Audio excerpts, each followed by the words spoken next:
bagi kaki kami, pelita bagi jalan kami. Dunia akan berlalu, tapi firman-Mu ya Tuhan akan tetap selama-lamanya. Karena itu adalah firman-Mu. Ajar kami ya Tuhan untuk boleh sungguh-sungguh menaruh firman-Mu di dalam hati kami, sehingga hidup kami boleh berkenan di hadapan Tuhan. Berkatilah kiranya pemberitaan firman Tuhan sebentar ini, pakai hamba-Mu dalam segala ketidakberlayakannya ya Tuhan, dan persiapkan hati setiap kami ya Tuhan, sehingga sungguh-sungguh firman Tuhan tidak kemudian ditaburkan di hati yang belum siap, tapi firman Tuhan boleh ditaburkan di dalam hati yang siap. Terima kasih ya Tuhan, dalam nama Yesus kami berdoa dan kami bersyukur. Amin. Syukur kita boleh melanjutkan eksposisi Lukas kita tiba dalam Lukas pasal yang ke-7. Ya, pada kesempatan sebelumnya kita melihat bagaimana Yohanes mengutus murid-muridnya untuk bertanya kepada Yesus, apakah betul Yesus adalah orang yang harus dinantikan. Nah sekarang murid-murid Yohanes sudah pulang dan Yesus menjelaskan kepada orang banyak siapa Yohanes itu sesungguhnya. Ya saudara, mari kita akan buka Lukas pasal yang ke-7. Kita akan memperhatikan secara khusus ayat yang ke-24 hingga ayatnya yang ke-35. Ya, Lukas pasal yang ke-7 ayat 24 hingga ayat yang ke-35. Jika sudah menemukan, saya akan membacakan bagi setiap kita. Mari kita boleh memperhatikannya dengan sungguh-sungguh. Demikianlah firman Tuhan, Lukas 7 ayat yang ke-24. Setelah suruhan Yohanes itu pergi, mulailah Yesus berbicara kepada orang banyak itu tentang Yohanes. Untuk apakah kamu pergi ke padang gurun, melihat buluh yang digoyangkan angin kian kemari? Atau untuk apakah kamu pergi, melihat orang yang berpakaian halus, orang yang berpakaian indah dan yang hidup mewah, tempatnya di istana raja? Jadi untuk apakah kamu pergi, melihat nabi? Benar, dan aku berkata kepadamu, bahkan lebih daripada nabi. Karena tentang dia ada tertulis, lihatlah, aku menyuruh utusanku mendahului engkau. Ia akan mempersiapkan jalanmu di hadapanmu. Aku berkata kepadamu, di antara mereka yang dilahirkan oleh perempuan, tidak ada seorang pun yang lebih besar daripada Yohanes. Namun yang terkecil dalam kerajaan Allah lebih besar daripadanya. Seluruh orang banyak yang mendengar perkataannya, termasuk para pemungut cukai, mengakui kebenaran Allah. Karena mereka telah memberi diri dibaptis oleh Yohanes. Tetapi orang-orang Farisi dan ahli-ahli Taurat menolak maksud Allah terhadap diri mereka. Karena mereka tidak mau dibaptis oleh Yohanes. Kata Yesus, dengan apakah akan kuumpamakan orang-orang dari angkatan ini? Dan dengan apakah mereka itu sama? Mereka itu seumpama anak-anak yang duduk di pasar dan yang saling menyerukan, kami meniup seruling bagimu, tetapi kamu tidak menari. Kami menyanyikan kidung duka, tetapi kamu tidak menangis. Karena Yohanes Pembaptis datang, ia tidak makan roti dan tidak minum anggur, dan kamu berkata, ia kerasukan setan.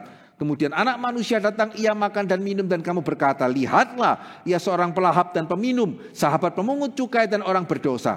Tetapi hikmat dibenarkan oleh semua orang yang menerimanya. Ya jemaat kasih oleh Tuhan, pada kesempatan yang lalu kita sudah boleh melihat bersama-sama ya, kenapa Yohanes orang pertama yang menunjuk kepada Yesus dan juga yang baru saja mendengar mengenai perbuatan-perbuatan luar biasa yang Yesus lakukan, kok masih bisa-bisanya mengutus muridnya kepada Yesus dan bertanya, engkaukah orang yang harus kami nantikan itu, atau haruskah kami menantikan yang lain? Dan pada waktu kita melihat bersama-sama ya, ternyata Yohanes tidak seaneh seperti yang kita pikir sebelumnya. Tapi karena dia melihat sesuatu hal yang penting yang seringkali kita tidak lihat. Bagi Yohanes kalau Mesias itu datang, dia bukan cuma sekedar menyembuhkan orang, puk orang yang susah gitu ya, menghibur mereka yang ada masalah supaya lega sedikit. Bukan hanya itu. Yohanes melihat ketika Mesias datang, harusnya kejahatan itu tidak ada lagi, harusnya ketidakadilan itu tidak ada lagi. Mereka yang jahat, mereka yang berdosa, harusnya itu mendapatkan penghakiman, dan itu yang dia belum lihat di dalam pelayanan Tuhan Yesus. Sehingga itu kenapa dia menjadi ragu ya, betul nggak Yesus itu Mesias? Ya kok cuman menyembuhkan orang, ya mengusir setan gitu ya, menolong orang yang kesusahan. Mana ini penghakiman atas yang berdosa? Mana ini penghakiman atas mereka yang jahat? Kenapa kok ketidakadilan itu belum dinyatakan? Ya dan saudara, di sini kita melihat Yesus mengerti sekali pertanyaan Yohanes. Dan dari jawaban Yesus, yang pertamanya juga kita pikir ini kok sama anehnya ya. Ya menjawab sepertinya tidak menjawab. Masa jawab cuma sekedar lihat, denger, Ya, kemudian beritahukan kepada Yohanes, ya, yang buta melihat, yang tuli mendengar, yang lumpuh berjalan, kepada orang miskin diberitakan kabar baik. Yohanes juga sudah tahu kan? Ya, itu kenapa justru setelah dia tahu itu suruh muridnya nanya kok. Lah kok sekarang jawabannya seperti itu? Tapi ternyata tidak. Begitu ya, Yesus sangat mengerti apa yang menjadi pertanyaan Yohanes dan dia menjawab bukan cuma sekedar jawaban, tapi dia mengingatkan Yohanes pentingnya melihat, pentingnya juga mengingat firman Tuhan. Begitu ya, khususnya di dalam nubuat Yesaya yang menyatakan bahwa ada tahapan di dalam rencana Allah. Yesaya pasal 61 ayat yang kedua yang sebetulnya merupakan bagian dari jawaban Yesus kepada Yohanes. Di sana dikatakan apa? Roh Tuhan Allah ada padaku. Mesias itu kalau datang, dia akan diurapi oleh Roh Allah. Untuk apa Mesias diurapi oleh Roh Allah? Betul, untuk memberitakan hari pembalasan Tuhan kita. Tapi sebelum itu ada yang namanya tahun rahmat Tuhan. Ya, itu berita Yesaya. Mesias itu akan datang, dia akan diurapi oleh Roh, dia akan memberitakan tahun rahmat Tuhan. Baru kemudian hari pembalasan Allah kita. Ya, sehingga apa yang menjadi concern Yohanes itu benar. Itu tepat, ya, keadilan Tuhan akan dinyatakan, tetapi akan ada tahun rahmat Tuhan dan ya di dalam hikmat bijaksana Tuhan sekali lagi kita melihat ya urutannya masih seperti ini, gak bisa dibalik, begitu ya. Sehingga bukan kebetulan kalau tadi saudara membaca tahun rahmat Tuhan dan hari pembalasan hari pembalasan Allah kita, bukan hari pembalasan Allah kita dan tahun rahmat Tuhan, gak boleh dibalik. Kenapa gak boleh dibalik? Ya karena tidak bisa. Ya kalau Tuhan sudah menyatakan tahun pembalasannya terlebih dahulu, pada waktu Tuhan menyatakan tahun rahmatnya, ya tidak ada yang bisa menerima. Ya sudah dihukum semua, termasuk Yohanes Pembaptis yang ternyata masih juga bisa meragukan Tuhan. Ya, sehingga hikmat bijaksana Tuhan, ya memang harus tahun rahmat Tuhan dulu. Dan memang karena ini tahun rahmat, ya kita mesti siap hati ya. Keadilan tidak bisa dinyatakan secara sempurna pada hari ini. Ada orang tembak orang lain, begitu ya, pakai orang lain, ya itu akan tetap terjadi. Ya, bersyukur yang ini masih sepertinya akan ada keadilan, tapi mungkin untuk kasus yang lain yang sama bisa jadi keadilannya tidak ada. Ya karena ini realita, bukan karena Tuhan tidak melihat.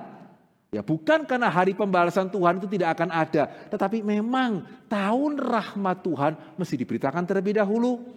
Berita pertobatan mesti diberitakan terlebih dahulu, kesempatan untuk bertobat mesti diadakan terlebih dahulu, baru kemudian hari pembalasan Tuhan itu akan dinyatakan. Ya, sehingga sebagai orang percaya, sejauh mana kita mesti berhati-hati ya, jangan sampai hanya melihat salah satunya. Ya, jangan sampai kita melupakan tahun rahmat Tuhan, juga jangan kita sampai melupakan hari pembalasan Allah. Karena dua-duanya ini akan nyata dengan urut-urutan seperti ini. Gitu ya. Sehingga itu kenapa saya mendorong saudara, ya dari sejak waktu yang lalu ya, kita mesti ikutlah PD misi. Coba lihat pekerjaan Tuhan secara lebih luas. Kenapa? Ya karena jikalau tidak, satu-satunya yang saudara bisa hitung, ya ketika situasi menjadi tidak seperti yang saudara harapkan, ya cuma kebaikan Tuhan di masa lalu. Ya, sehingga saya katakan 2 minggu lalu ya, itu kenapa seringkali hamba Tuhan susah ini. Cuma punya satu senjata penghiburan. Hitunglah kebaikan Tuhan di masa yang lalu. Ternyata itu pun sulit. Ya karena kita tidak terbiasa journaling ya. Gitu ya, sehingga di saat susah, di saat merasa Tuhan kok tidak adil, mesti menghitung berkat Tuhan sebelumnya itu susah itu. Ya karena juga sudah tidak terbiasa. Begitu ya. Ya dan juga tapi masalahnya selain menghitung berkat Tuhan atas diri sendiri, ya bingung ya, mau lihat apa? Kan tidak pernah tahu pekerjaan Tuhan yang lain. Ya taunya itu hanya sebatas rumah kita. Ya taunya ya penyertaan Tuhan atas usaha kita, anak-anak kita di masa yang lalu. Ya, sehingga kalau disuruh untuk melihat pekerjaan Tuhan, tahun rahmat Tuhan, sepertinya susah. Beda dengan orang yang sungguh-sungguh terjun melihat bagaimana Tuhan bekerja. Sehingga saya bersyukur ya, 2 minggu yang lalu kan saya mengkhotbahkan ini, ya minggu kemarin Tuhan mengizinkan saya kembali melihat rahmat Tuhan itu tetap dinyatakan. Tuhan tetap memanggil orang-orang. Dan orang-orang yang bahkan kita tidak sangka bisa dipanggil oleh Tuhan. Dan bagaimana Tuhan menjadikan mereka berkat bagi orang lain. Menyatakan tahun rahmat Tuhan. Ya, sehingga minggu yang lalu saya diminta untuk menguji calon mahasiswa doktoral, begitu ya. Dan dari sekian mahasiswa yang diuji, ada satu yang paling menarik perhatian saya. Yang pertama, ya karena tema tesis S2-nya dia itu termasuk yang saya lihat judulnya ini paling sulit. Ya, sehingga untuk membuktikan salah satunya mereka bisa enggak ya untuk mengambil S3, kita lihat minta mereka kirim satu chapter dari tesis S2-nya. Dari situ kita lihat anak ini mampu apa enggak ya. Ada satu itu yang temanya, waduh begitu ya, temanya susah sekali nih. Ya, tapi yang kedua pada waktu saya membaca ya, saya semakin terkesan karena dia bisa menjelaskan tema yang susah itu untuk membuat orang yang membaca bisa mengerti dan bahkan melihat relevansinya. Wah ini boleh juga ini. Tapi yang paling mengejutkan saya itu yang ketiga ya. Pada waktu saya tahu dia usianya 58 tahun. Ya, usia 58 tahun itu mau ngambil studi S3. Itu kalau saya tidak baca dulu tesisnya saya mungkin akan ngomong begitu ya. Apakah Bapak yakin tidak sedang membawa diri ke dalam pencobaan? Begitu ya. 58 tahun itu mau mengambil studi doktoral. Ya, tapi ya dia menunjukkan bisa. Dan pada waktu itu kemudian setelah itu pendeta Billy sempat sharing ke saya ya. Pada waktu pertama kali dia ngambil S2-nya, ya 4 atau 5 tahun yang lalu, berarti usianya 53, 54 begitu ya. Pendeta Sivetong sempat nanya, kamu umur segini baru mau jadi hamba Tuhan, ya, terus mau melayani Tuhan berapa lama? Wah, tajam juga nih pertanyaannya, umur segini gitu ya, baru menyerahkan diri sebagai hamba Tuhan. Dan jawaban dia itu sangat membuat Pak Billy tergerak. Dia mengatakan kalau saya bisa mendapat kesempatan 2 tahun saja melayani Tuhan sebagai hamba Tuhan, saya sudah sangat-sangat bersyukur sekali. Wah puji Tuhan ya. Dan setelah dia lulus, ya menyerahkan dirinya melayani di seminari khusus untuk mempersiapkan utusan lintas budaya. Ya, dia menyerahkan diri di sekolah seminari penginjilan, sekolah penginjilan, yang mendidik mempersiapkan orang-orang untuk menjadi utusan lintas budaya, dan kemudian sekarang dia mengambil S3 supaya bisa mengajar dengan lebih baik. Puji Tuhan. Nah, Tuhan bisa memanggil orang-orang bahkan yang kita tidak terpikirkan. Dan bukan cuma itu. Ya herannya setelah selesai ujiannya, dia ngajak saya ngomong, ya ternyata kita kenal orang yang sama. Yang seusiaan juga dengan dia, begitu ya. Saya lama tidak ketemu orang ini, ya, Pak Tony sama Bu Mega mestinya kenal dua-duanya ini. Ya, sehingga saya tanya kepada dia ya, gimana kabarnya Bapak ini? Titip salam ya. Saya kaget ya ketika dia mengatakan ya, oh sekarang mereka sudah di Papua. Suami istri ya, menyerahkan diri sebagai utusan lintas budaya full time. Wah, saya beneran surprise tuh. Ya, karena orang ini secara ukuran manusia ya, secara ukuran keberhasilan manusia, ya sudah sih memenuhi centang apapun sih. Salah satu kontraktor ya membangun hotel, salah satunya hotel berbintang di Surabaya Barat, yang kalau saya sebutkan namanya mestinya saudara tahu, ya karena itu nggak usah sebutkan namanya gitu ya. Ya sehingga seorang yang cinta Tuhan, tapi saya tidak menyangka ya, kemudian suami istri ya meninggalkan Jakarta menjadi utusan Injil itu di Papua. Dan pas juga ketemu satu orang lagi yang saya pernah sharingkan ke beberapa orang ya, yang menginspirasi saya untuk memulai Elion Hermeneutic Club. Satu orang awam yang tiba-tiba datang kepada saya, Pak bisa nggak mengajari saya untuk mengerti Alkitab? Dan luar biasa. Ya, pada waktu saya masih kuliah di Singapura, setiap kali saya pulang ke Surabaya, dia terbang dari Jakarta. Ya, kemudian seharian itu benar-benar belajar. Yang apa yang saya katakan dia rekam, ya kemudian pulang itu dia dengarkan dengan sungguh-sungguh. Tahun ini barusan bulan lalu ya, dia diminta untuk boleh orang awam. Diminta untuk boleh membawakan pembinaan di Australia 6 minggu berturut-turut. Dan dia juga pimpin kelompok PA itu hamba-hamba Tuhan di aliran gereja tertentu ya. Yang jumlah jemaat mereka lebih banyak dari jemaat kita itu. Sehingga kemarin dia ngomong sama saya, Pak Hendri gak nyangka kan 7 tahun yang lalu kita bertemu bisa puji Tuhan buahnya seperti ini. Betul sih. Yang pertama saya gak nyangka itu sudah 7 tahun. Dan yang kedua ya betulan saya gak nyangka sih. Begitu sehingga Tuhan masih bekerja.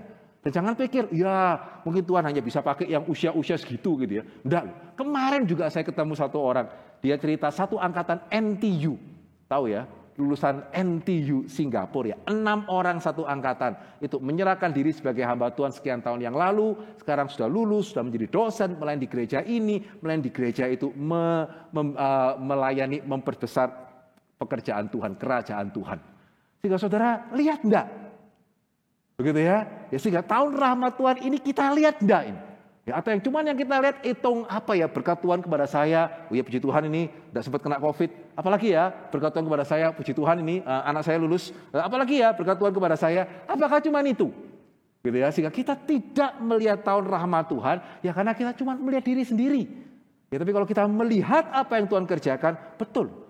Ya, kalau sampai hari ini kita melihat masih ada kesempatan diberikan, bukan karena Tuhan terlalu malas 2000 tahun kok tidak cukup-cukup, tapi karena memang tahun rahmat Tuhan ini masih harus diberitakan.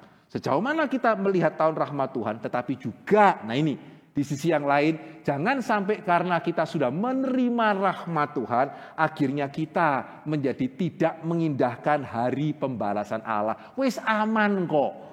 Gitu ya, saya sudah menerima kemurahan Tuhan, sehingga Tuhan sudah terlanjur terima saya, sehingga saya mau ngapain pun aman kok, tidak usah takut hari pembalasan Tuhan, sehingga kita bahkan tidak baik-baik merenungkan mengenai hari itu. Sehingga di sini kita melihat Tuhan di dalam segala hikmat dan bijaksananya, setelah dia mengoreksi Yohanes Pembaptis, akan ada hari pembalasan itu, no worry. Tetapi tahun rahmat Tuhan itu mesti diberitakan dulu, buktinya sangat nyata. Ya, setelah dia mengoreksi Yohanes Pembaptis supaya jangan melupakan tahun rahmat Tuhan, maka kemudian setelah murid-murid Yohanes kembali kepada Yohanes, dia mengoreksi orang-orang yang hadir pada waktu itu supaya jangan mereka menjadi hanya ingat rahmat Tuhan dan tidak mengindahkan hari pembalasan Tuhan. Sehingga itu kenapa setelah mengirim para murid Yohanes pergi, Yesus mengajar orang-orang yang datang pada waktu itu mengenai Yohanes. Yohanes ini siapa? Kenapa? Banyak orang pergi ke padang gurun untuk melihat Yohanes. Untuk apa kamu ke padang gurun? Untuk melihat buluh yang diombang-ambingkan oleh angin? Tidak. Ya, buluh yang diombang-ambingkan oleh angin ini bisa mempunyai dua pengertian. Yang pertama, pengertian secara harafiah, memang di padang gurun Israel pada waktu itu banyak buluh. Ya, tapi ya tidak ada ceritanya lah ya. Ya, sekedar ke padang gurun, sekedar untuk melihat buluh. Ya, masih mending saudara ke Bali lihat matahari terbit ya, daripada orang ke padang gurun lihat buluh. Tapi juga itu mempunyai pengertian yang figuratif ya. Yohanes Pembaptis jangan kau pikir orang yang terombang-ambing. Jangan kau pikir orang yang aneh. Ya, ngabar-ngabarkan Yesus sendiri, ragu-ragu sendiri, nanya-nanya sendiri. Seperti buluh yang hari ini kanan, besok kiri, sore dele, malam tempe begitu ya. Tidak. Yohanes bukan seorang yang mudah terombang-ambing, tapi juga bukan selebriti kan. Ya, engkau ke padang gurun bukan cari orang yang berpakaian mewah, dengan make up yang baik, jalan di red carpet, karpet merah begitu ya. Tidak.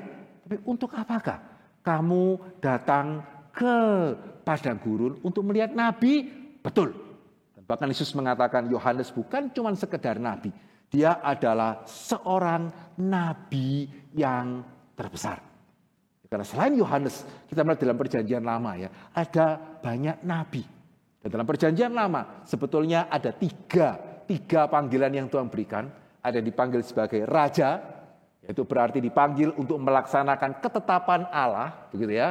Ada yang dipanggil sebagai imam, itu berarti dipanggil untuk memerantarai manusia dengan Allah. Ya, untuk memotongkan korban sembeliannya, mendoakan mereka, begitu ya, memberkati mereka, itu imam.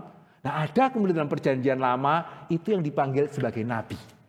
Nah, secara khusus nabi ini mempunyai keunikan, dipanggil untuk menyatakan isi hati Allah. Jadi kalau imam itu membawa persembahan manusia kepada Tuhan, ya kemudian menyatakan berkat Tuhan kepada mereka. Ya kalau raja itu menyatakan keadilan Tuhan di antara bangsa Israel. Kalau nabi itu dipanggil untuk menyatakan apa yang menjadi isi hati Allah. Tadi pagi saya tanya ya, dan sekarang izinkan saya tanya kepada saudara juga. Andai kata saudara dikasih kesempatan milih, begitu ya. Kira-kira siapa yang pilih jadi raja, siapa pilih jadi imam, siapa pilih jadi nabi ya? Ada yang mau jadi raja? Mau tapi sungkan mungkin gitu ya. Ada yang mau jadi imam? Gitu ya. Atau nabi? Atau enggak Pak? Pilihan saya jelas. Apa itu? Saya mau jadi orang yang dilayani raja, dilayani imam, dilayani nabi. Haleluya. Begitu ya. Yang mana ya? Sehingga kalau saudara dikasih pilihan hanya 3. Dan ada pilihan yang keempat tadi.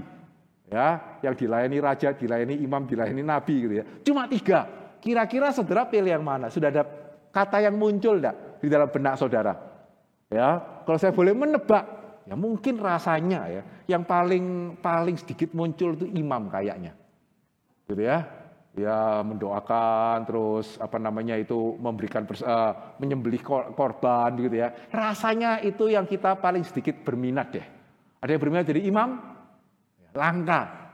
Ya, raja mungkin sebagian kalau harus milih di antara ketiga-tiganya ya, boleh juga sih. Ya, mungkin yang punya karunia kepemimpinan begitu ya. Tapi tebakan saya, ya sebagian besar mungkin yang muncul di benak saudara, kalau memang harus milih ya, dari tiga ini kelihatannya nabi itu yang paling boleh lah ya, menyatakan isi hati Tuhan. Gimana? Saudara pada waktu mendengar ya, nabi menyatakan isi hati Tuhan, what do you think? Begitu, what are you thinking? Saudara mikir apa? Sesuatu yang kelihatannya very beautiful ya. Amin? Gitu ya, waduh. Dipanggil untuk menyatakan isi hati Allah tuh, kayak lagu tadi tuh. Ya, menyatakan isi hati Tuhan. Kelihatannya sesuatu hal yang sangat penuh dengan damai gitu kan? Isi hati Tuhan kok.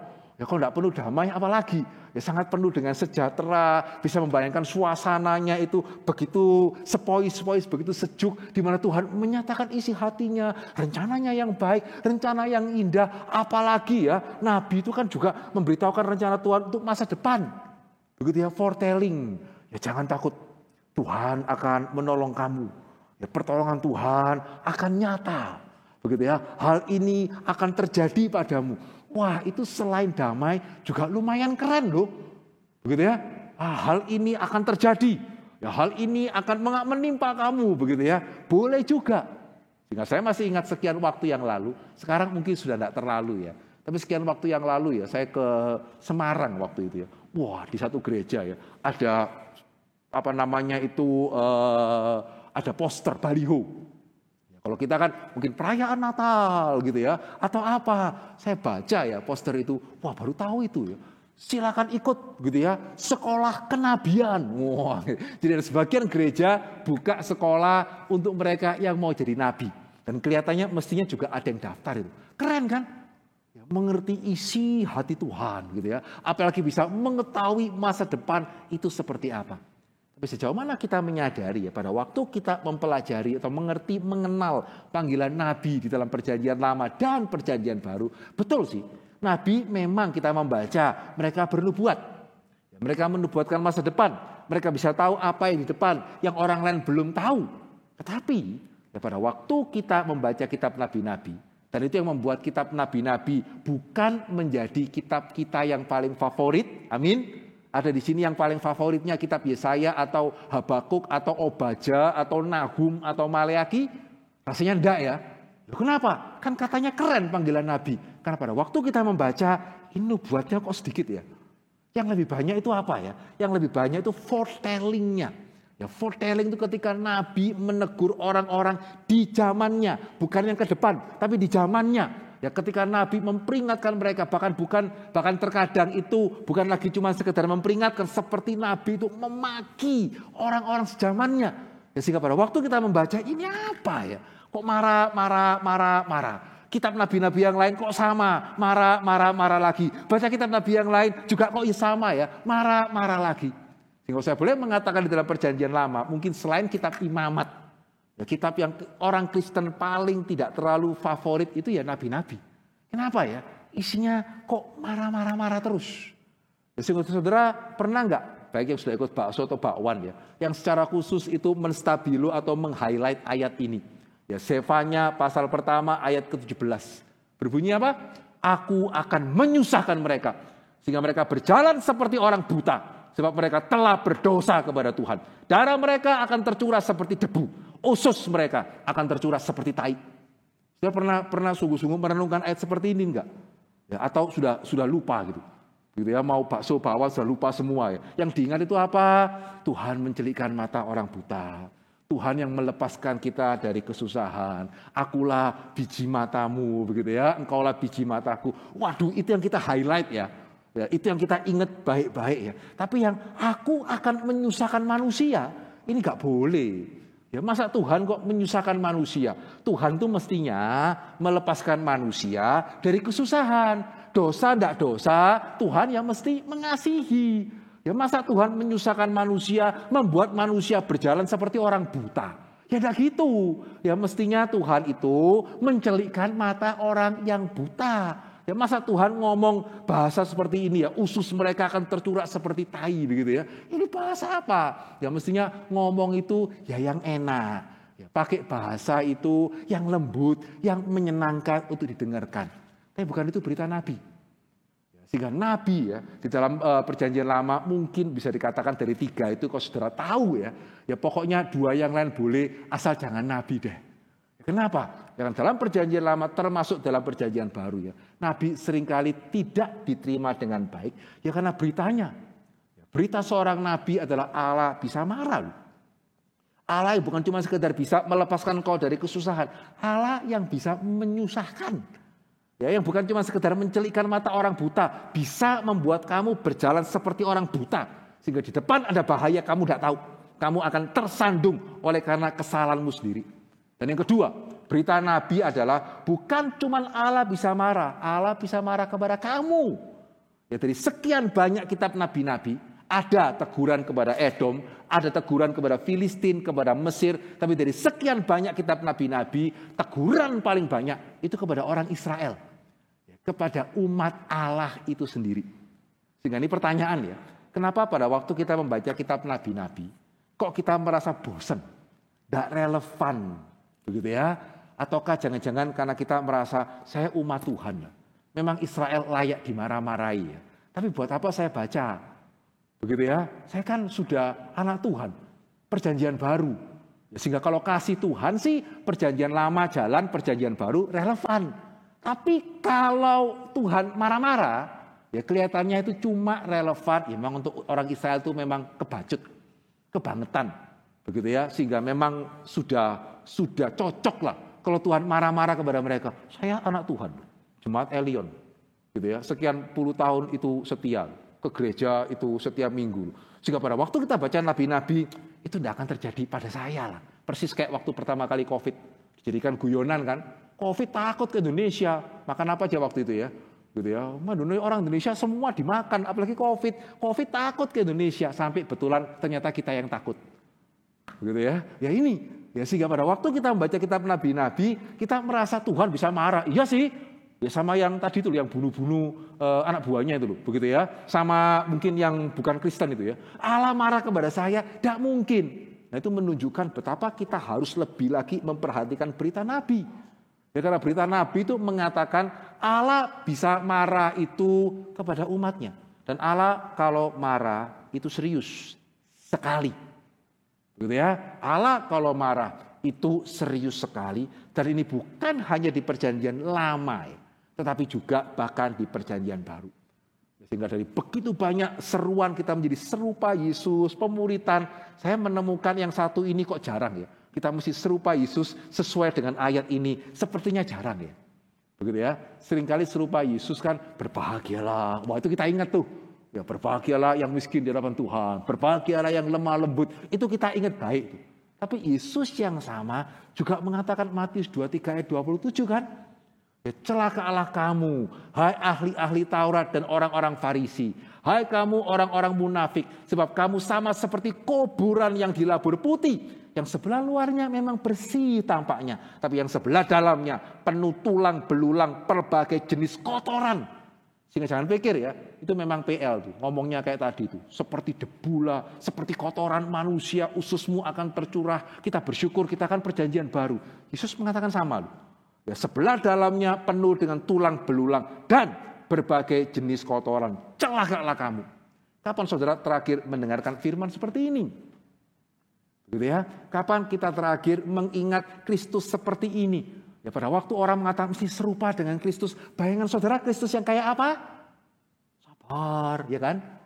Begitu ya. Lemah lembut, ngomongnya kalau bisa tertata. Yang ngomongnya tadi berbahagialah, berharaplah kepada Tuhan, begitu ya. Jarang loh, serupa dengan Kristus. Terus ayat yang dipakai ayat ini tuh. Pemuritan, ya kemudian secara khusus mengeksposisi Matius 23. Wah itu langka itu. Ya, sehingga berita Nabi. Ya, kenapa seringkali seorang Nabi itu sering ditolak? Ya karena kita tidak suka memang ya. Itu realita ya. Kita tidak suka berita penghukuman. Kita lebih suka berita pengaminan. Amin. Begitu ya, tidak apa-apa kok. Tuhan mengerti. Ya, Tuhan itu akan menerima. Ya, pelan-pelan begitu ya. Tuhan itu akan menolong dan seterusnya. Betul ya? Sehingga lagu mengenai kasih Tuhan, wah ya, siapa bisa menghitung? Sama sih, lagu mengenai penghukuman Tuhan juga siapa bisa menghitung. Tapi untuk alasan yang berbeda. Begitu ya. Yang pertama, lagu mengenai kasih Tuhan siapa bisa menghitung? Karena terlalu banyak. Lagu mengenai penghukuman Tuhan siapa yang bisa menghitung? Karena memang susah nyarinya. Amin ya. Kalau saya minta misalnya kepada Pak Herman 5 kebaktian, misalnya kita ada 5 kebaktian. Semua lagu tidak boleh sama ya mengenai kasih Tuhan. Saya yakin Pak Herman akan mengatakan siapa takut. Gitu ya. Banyaklah ya, kasih Tuhan, kita berharap kepada Tuhan. Banyak. Tapi kalau pas temanya mengenai penghakiman, 5 kebaktian misalnya, lagu tidak boleh sama. Wah, saya tidak tahu itu mesti buka katalog dari mana itu Pak Herman untuk mencari lagu. Langka kan? Betul ya, karena berita penghakiman kita seringkali itu tidak suka. Dan itu kenapa seringkali gereja karena tahu jemaatnya nggak suka, ya nggak diberitakan. Begitu ya, nggak diberitakan, di skip. Nggak ada itu, jarang. Ya kita secara khusus mempelajari kitab nabi-nabi begitu ya, jarang. Sehingga akhirnya jemaat tahu Allah yang baik, tetapi tidak tahu Allah sebagai Raja yang menghakimi itu akan seperti apa. Sehingga berita penghukuman ini sesuatu hal yang saya tahu kita tidak suka mendengar, tapi harus didengarkan. Ya karena ini berita firman Tuhan. Dan yang kedua, apa yang membuat kita seringkali lebih cenderung menolak berita penghukuman? Karena pada waktu kita lihat kanan, kita lihat kiri, gitu ya. Firman Tuhan misalnya mengatakan celaka Allah dan seterusnya, penghakiman Tuhan akan datang. Kita lihat kanan, lihat kiri, lihat medsos. Kok sepertinya tidak gitu ya? Begitu ya. Realitanya kok sepertinya tidak mendukung. Seperti kalau saya mengatakan hari ini mendung, saya lihat luar, mendung dari mana? Begitu ya. Kelihatannya realitanya berbeda dari peringatannya. Sehingga kenapa dalam perjanjian lama ya banyak nabi-nabi itu ditolak. Yesaya bahkan itu ada yang mengatakan secara tradisi ya, dia digergaji oleh raja Manasye sampai mati begitu ya. Karena orang melihat kami makmur kok. Ya, sehingga berita nabi-nabi kalau sudah mempelajari kitab nabi-nabi ya. Kenapa berita nabi-nabi itu cenderung ditolak? Karena pada waktu nabi itu mengatakan murka Allah, orang Israel lihat ke kanan, kami lumayan kok. Ya, Yesaya dipanggil pada waktu pemerintahan Raja Usa. Yesaya pasal ke-6 itu. Ya, tahun matinya Raja Usa. Dan Raja Usa, meskipun dia sempat jatuh di akhir pemerintahannya, dia secara raja berhasil. Ya, dia berhasil untuk meningkatkan kondisi ekonomi daripada Yehuda pada waktu itu. Ya, rakyatnya itu sejahtera. Sehingga pada waktu Yosua memperingatkan, apanya? Tuhan murka itu loh, di mananya? Betul kan? Sampai sekarang kan, Tuhan murka. Udah kok, chosen saya ya lumayan kok. Begitu ya, dagang saya ya lumayan. Saya tidak perlu aktif-aktif gimana, buktinya ya japuto kok. Betul ya, anak saya ya lumayan kuai-kuai juga, ya tidak sampai kemudian nakal-nakal gimana. Sehingga itu kenapa pada waktu kita mendengar peringatan Tuhan, kita tidak mengindahkan. Apalagi Yohanes, begitu ya. Yohanes mengatakan kapak sudah di akar pohon. Orang lihat, loh, buktinya ini Mesiasnya kok baik ya. Mesiasnya jinjai loh ini. Ya kemana-mana nyembuhkan orang. Ya kemana-mana menolong orang. Ini ternyata Mesiasnya kok enggak kayak orang pegang kapak ya. Kok kelihatannya Mesiasnya enggak tegaan ya. Lihat janda anaknya mati. Kasihan dibangkitkan loh anaknya. Gitu ya. Sehingga saudara bisa bayangkan memang ya.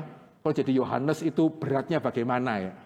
Tuhan menyuruh dia memberitakan mengenai Mesias. Mesias kalau datang itu akan memberikan penghukuman api yang menyala. Lah kok ini Mesiasnya kemana-mana, sakit apa, tumpangi tangan, sembuh. Begitu ya, kelaparan, 5 roti 2 ikan, kasih makan. Lihat tadi saya mengatakan janda anaknya mati, disembuhkan. Ini Tuhan mempermainkan saya atau apa ini? Ya, seperti kalau Tuhan minta saya mengatakan penghukuman akan datang. Waduh, ternyata rupiah tambah kuat, gitu ya. Dolarnya malah melemah. Wah, Pak Hendri ini nabi palsu kelihatannya. Saudara, itu yang terjadi. Tapi di sini kita melihat justru itu yang kita harus berhati-hati. Karena namanya peringatan. Peringatan yang baik itu justru harus diberikan ketika situasi itu masih baik. Paham? Ya karena kalau saudara sudah terlanjur jatuh, saya baru memperingatkan. Itu namanya bukan memperingatkan, itu namanya ngapokno. I told you kan? Ya sudah kasih tahu kamu tidak mau denger. Tangkap ya? Sehingga peringatan yang baik, peringatan yang sungguh-sungguh itu sejati, itu justru harus diberikan ketika situasi itu masih baik. Jika pada waktu kita memperhatikan peringatan yang diberikan, situasi yang baik itu jangan sampai menjadi tidak baik. Kalau situasi sudah menjadi tidak baik, itu namanya teguran, bukan lagi namanya peringatan. Tetapi natur manusia. Begitu ya. Ternyata bukan cuma anak kecil ya. Seperti saya pernah katakan, yang Pak Tong pernah cerita ya. Anak kalau dinasihati orang tua, tahu-tahu. Ya baru setelah kejadian sendiri, sekarang saya tahu. Terus nasihati balik anaknya, yang juga jawabnya sama, tahu-tahu. Terus dia mengatakan, ya saya juga tahu dulu saya waktu umur kamu, juga jawabnya kayak kamu. Sekarang saya nyesel, anaknya jawabnya apa? Ya tetap sama, tahu-tahu. Begitu ya. Dan ternyata ini bukan cuma untuk anak kecil. Ternyata kita mempunyai kecenderungan yang sama. Jadi saya mengatakan peringatan yang baik, itu ya memang harusnya diberikan ketika keadaan masih baik. Masalahnya ketika kita melihat keadaan itu masih baik, kita tidak merasa perlu untuk memperhatikan peringatan yang diberikan. Sehingga itu hal yang kedua yang membuat Nabi seringkali ditolak. Mending loh ya, kalau situasi kita susah, orang memberikan kepada kita pengharapan palsu. Pilih mana? Situasi baik, orang memberitahukan kepada kita berita celaka, atau situasi jelek dan orang memberitahukan kepada kita berita pengharapan palsu. Jujur ya, lebih efektif yang mana? Gitu ya. Satu orang bicara sama jemaatnya, ya pada waktu dia check up di Singapura, sembuh, pasti sembuh kok. Tuhan berbicara kepada saya, pasti sembuh. Hati-hati pakai kalimat itu. Ya, kemudian setelah meninggal di Singapura, pendetanya nongol pun tidak. Begitu ya. Berarti ketemu pun itu masih mending itu. Enggak nongol itu masih mending. Seringkali yang lebih parah itu apa? Ya karena kamu tidak beriman. Itu kurang ajar sekali. Ya, tapi ya banyak orang suka loh. Begitu ya. Sehingga tadi saya mengatakan lebih pilih mana ya? Keadaan kita baik, orang memperingatkan kita, atau keadaan kita tidak baik, terus orang memberikan pengharapan palsu. Kalau saya boleh mengatakan, kita akan cenderung untuk yang kedua. Sehingga meskipun kita juga tahu dalam hati sih, ini yang dikatakan orang ini tidak benar. Tapi ya siapa tahu benar. Nah itu kan, gitu ya. Siapa tahu benar. Sehingga meskipun kita juga tidak yakin, tapi ya amin lah. Siapa tahu benar. Siapa tahu saya beneran sembuh begitu ya. Siapa tahu seperti itu. Daripada keadaan kita baik dan orang memperingatkan, kamu mau merusak sukacita atau apa ini? Begitu ya, kamu mau apa? Gak seperti realita kok. Yang kamu katakan gak seperti yang saya lihat. Sehingga itu kenapa kita akan cenderung untuk menolak peringatan sampai kemudian itu terjadi. Baru kita menyesal. Dan yang ketiga, yang kita mesti hati-hati ya. Kenapa Nabi sering ditolak? Ya karena keangkuhan manusia. Yang merasa harusnya Tuhan ya mesti caranya begini. Tidak boleh caranya itu begitu. Mesti pakai cara yang saya itu inginkan. Coba kembali kita melihat bagian yang Yesus highlight secara khusus dalam bagian ini ya. Mari kembali kita melihat Lukas pasal ke-7. Bagian yang mungkin awalnya kurang begitu jelas. Begitu ya, saya coba akan menjelaskan ayat yang perhatikan Lukas pasal ke-7. Ayat 31 sampai ayat yang ke-35. Ya perhatikan, ya khususnya 31, 32 terlebih dahulu ya. Orang-orang yang menolak Yesus, Yesus berkata, dengan apakah akan kuumpamakan orang-orang dari angkatan ini? Dengan apakah mereka itu sama? Ya, mereka itu seumpama anak-anak yang duduk di pasar dan saling menyerukan. Kami meniup seruling bagimu, tetapi kamu tidak menari. Kami menyajikan kidung duka, tetapi kamu tidak menangis. Perhatikan khususnya ayat 32. Ini maksudnya apa sih? Perumpamaan ini maksudnya apa ini? Kami meniup seruling bagimu, tetapi kamu tidak menari. Kami menyanyikan kidung duka, tetapi kamu tidak menangis. Kaminya itu siapa? Kamunya itu siapa? Gitu ya, ada beberapa penafsiran, tapi saya sejauh ini setuju dengan mereka yang mengatakan kaminya di sini itu adalah ahli Taurat dan orang Farisi. Kami meniup seruling bagimu, mu-nya di sini itu adalah Yohanes Pembaptis. Ya, karena mereka melihat ada apa sih? Orang kok sampai seradikal ini? Ya, enggak makan roti, enggak minum anggur, kerasukan setan. Gitu ya, sehingga kami itu sudah meniup seruling, ya tidak perlu sampai se-ekstrim itulah.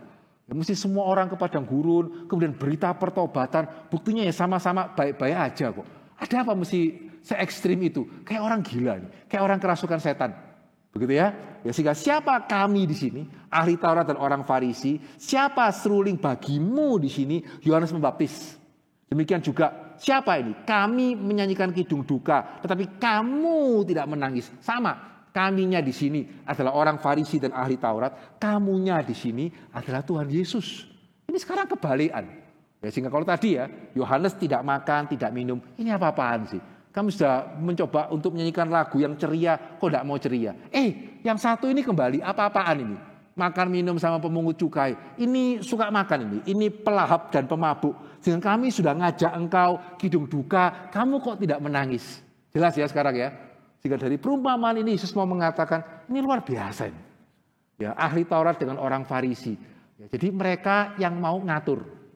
Ya, Yohanes yang mesti ikut aturan mereka, termasuk Mesias pun kalau mau diterima itu mesti ikut aturan mereka. Ini yang saya katakan 2 minggu yang lalu, mesti hati-hati.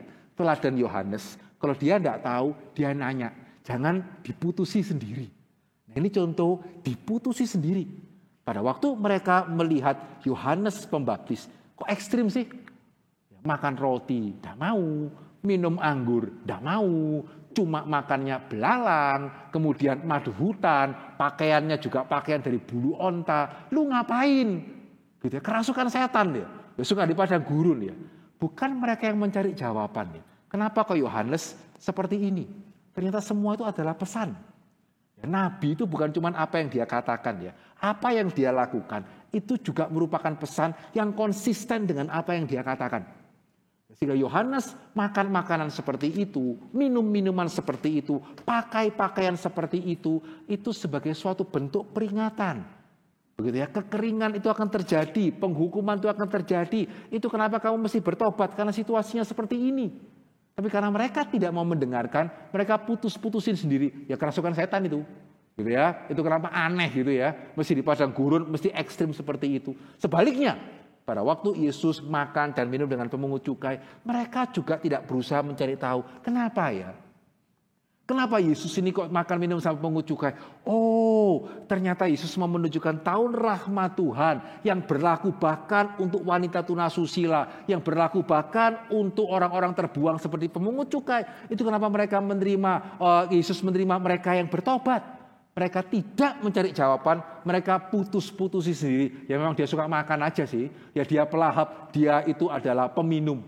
Sehingga luar biasa ya bagaimana mereka justru berusaha membuat Yohanes dan Yesus seturut dengan kehendak mereka. Dan di dalam cerita ini kita melihat sikap Yohanes atau sikap Yesus itu bagaimana. Sama ya. Tidak ada ceritanya, ya sudahlah, ya wis lah, orang tidak suka ya. Saya ini makan sampai mengut cukai. Ya sudahlah, saya tidak suka, saya tidak makan deh. Lah wong jemaat gak suka ya. Terus bagaimana? Tidak. Ya Yesus tetap makan dengan pemungut cukai. Yohanes tetap memakai pakaian seperti itu karena mereka jelas apa yang mereka itu mau sampaikan. Dan Yesus hanya mengatakan satu kalimat saja, hikmat akan dibenarkan oleh semua orang yang menerimanya. Ya, Yesus tidak berusaha menjelaskan, tidak berusaha membantah, dia hanya mengatakan satu kalimat, hikmat akan dibenarkan oleh semua orang yang menerimanya. Artinya apa? Artinya ya, mereka yang menolak Tuhan akan terbukti. Bolehkah dimatikan? Silakan periksa sebentar, dimatikan. Susah dimatikan deh. Terima kasih. Oke, ya sehingga mereka yang menolak Tuhan, gitu ya. Mereka akan dihakimi ya. Bukan cuma sekedar karena mereka itu lemah, Tuhan itu kuat maka mereka dihakimi, tidak. Mereka yang menolak Tuhan itu akan dihakimi karena mereka akan terbukti salah. Demikian juga mereka yang peka akan kehendak Tuhan akan dibenarkan karena mereka akan terbukti benar. Bukan cuma karena sekedar hopingnya itu adalah Tuhan. Maksudnya apa sih? Hikmat akan dibenarkan oleh mereka yang menerimanya. Contoh paling sederhana itu adalah Nuh. Ketika dia membangun bait bahtera itu ya. Orang mengatakan ini kok aneh. Tidak sesuai dengan realita. Begitu ya, ada apa bangun bahtera itu di gunung? Ya realitanya enggak seperti itu, tidak banyak ngomong. Tetapi hikmat akan dibenarkan oleh mereka yang menerimanya ketika hujan itu mulai turun. Begitu ya, realita akan menunjukkan siapa yang mestinya itu ketawa. Siapa yang mestinya itu bertobat. Demikian pula sama ya. Tadi saya mengatakan nabi-nabi itu ditolak. Bahkan Yesaya digergaji. Yeremia dimasukkan sumur begitu ya. Kemudian nabi-nabi yang lain ada yang dibunuh di pelataran rumah Tuhan. Tapi kenapa terus dalam perjanjian lama? Kitab yang paling banyak itu adalah kitab nabi-nabi. Pernah menyadari enggak? Di perjanjian baru jenis kitab yang paling banyak itu apa? Surat. Betul kan? Di perjanjian lama jenis kitab yang paling banyak itu apa? Nabi-nabi. Pernah menghitung? Ya, dalam perjanjian baru 4 Injil. Ya, kemudian Kisah Para Rasul, kemudian Kitab Wahyu, sisanya surat. Dalam perjanjian lama paling banyak itu kitab nabi-nabi. 12 nabi kecil, belum termasuk Yesaya, belum termasuk Yeremia, belum termasuk Yehezkiel. Bahkan ratapan kadang-kadang juga dimasukkan ke dalam kitab nabi-nabi. Kok sebanyak itu ya? Ya padahal pada waktu mereka hidup ditolak dan seterusnya. Ya karena sekali lagi hikmat akan dibenarkan oleh mereka yang menerimanya. Karena betul-betul bukan cuma seperti halnya yang dikatakan oleh Nuh itu terjadi. Ya air bah itu turun. Bahkan gunung pun itu bisa kelelep. Begitu ya, bisa terendam air. Demikian juga benar. Yang dikatakan oleh nabi-nabi semuanya itu terbukti benar. Ya, bagaimana kerajaan Israel Utara dibuang ke Asyur, kerajaan Israel Selatan dibuang ke Babel, sehingga orang Israel akhirnya sadar, benar ini Yesaya ini, benar ini Yeremia, sehingga mereka kumpulkan apa yang dikatakan oleh nabi-nabi dan menjadi bagian besar dari perjanjian lama yang hari ini kita orang Kristen juga akui sebagai kitab suci. Demikian pula sama, peringatan Yohanes, peringatan Tuhan Yesus itu juga terjadi. Pada waktu tahun 70, Yerusalem jatuh ke tangan Romawi sehingga orang Israel tidak punya tanah air sampai 1946 atau 1948. Sehingga saudara, ini maksud Tuhan Yesus ya. Hikmat akan dibenarkan oleh mereka yang menerimanya. Kamu merasa firman Tuhan bodoh? Ya silakan. Begitu ya. Kamu merasa kamu yang mesti ikut Tuhan? Ya kalau Tuhan mau saya ikut, ya mesti begini. Ya kalau kamu seperti ini, mungkin saya mau dengar. Kalau kamu tidak mau seperti ini, saya tidak mau dengar. Ya silakan. Begitu ya, silakan. Dan hikmat akan dibuktikan oleh mereka yang menerimanya. Sehingga saudara, bolehkah kita berefleksi pada hari ini ya. Berita seperti apa yang kita lebih suka untuk dengarkan. Bukan berarti berita kasih itu salah. Karena Tuhan kita memang kasihnya itu tidak mungkin dituliskan oleh pena sebanyak apapun. Tapi berita seperti apa yang kita lebih suka untuk dengarkan? Apakah sekedar yang mengatakan, ya lu jabu tola. Ya mungkin gak sampai excellent bagaimana, tapi ya not bad. Apakah hanya berita seperti itu yang kita suka untuk dengarkan? Tidak apa-apa kok, percaya Tuhan akan melepaskan engkau dari kesusahan begitu ya. Ataukah berita, ya engkau harus bertobat. Ya engkau harus bertobat, engkau harus kembali kepada Tuhan. Hari penghakiman itu akan dinyatakan sooner or later, cepat atau lambat. Berita seperti apa yang kita ingin untuk dengarkan. Dan ketika berita itu tidak sesuai dengan realita, kita putuskan itu apa? Apakah hanya ya pengharapan palsu yang kita terima? Semoga itu benar. Ataukah ketika keadaan kita baik, peringatan diberikan, kita pikir itu omong kosong? Ya, karena orang itu tidak lihat ya, keadaan saya baik kok. Peringatan apa itu? Ataukah kita mendengarkan peringatan itu justru ketika keadaan kita masih baik? Supaya jangan kita masuk kepada keadaan yang tidak baik. Atau supaya kita dipersiapkan kalau keadaan memang harus menjadi tidak baik. Gimana ya? Saat firman Tuhan itu berbeda dari realita. Ya, sikap kita seperti apa? Dan yang terakhir, bagaimana kita menempatkan diri di hadapan Tuhan? Kita yang putuskan? Tuhan yang mesti ikut? Gitu ya, saya maunya tidak boleh terlalu ini, tapi juga tidak boleh terlalu ini. Saya maunya seperti ini. Ya, ataukah kita yang berusaha mencari tahu, kenapa ya kok seperti ini? Kehendak Tuhan itu apa ya? Yang Tuhan mau itu apa? Biarlah kita jangan menjadi seperti orang Farisi dan ahli Taurat. Kita boleh menjadi seperti pemungut cukai dan juga wanita berdosa yang akan kita renungkan berikutnya. Begitu ya. Biarlah melalui kita hikmat Tuhan boleh dinyatakan kebenarannya. Amin. Mari kita berdoa. Bolehkah